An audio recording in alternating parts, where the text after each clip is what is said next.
এই মোটর ডিপার্টমেন্টটা ভাই এত সোজা না রে। এই মোটর ডিপার্টমেন্টটা পা রাখলে আগে নিজের জানটা জমা রাখতে হবে ওই জমের দুয়ারে, আপন মানুষগুলোরে ত্যাগ করতে হবে, প্রিয় মানুষটারে ছেড়ে দিতে হবে। কারণ তোমার মনে রাখতে হবে তুমি একজন পেশায় ড্রাইভার। খাড়া রোদের তাপ, ইঞ্জিনের অতিরিক্ত হিট, নির্ঘুম রাত, বর্ষার বৃষ্টি, শীতের কুয়াশা, সব মিলিয়ে জীবনটা যেন এক নরকের মতো।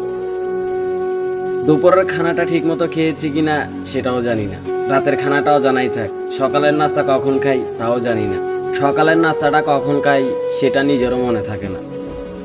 এই মোটর ডিপার্টমেন্টে পা রাখলে ভাই ফ্যামিলির মুখে হাসি ফোটানোর কথা ভাবতে ভাবতে নিজের মুখে হাসি আছে কিনা সেটাও ভুলে যাইতে হবে।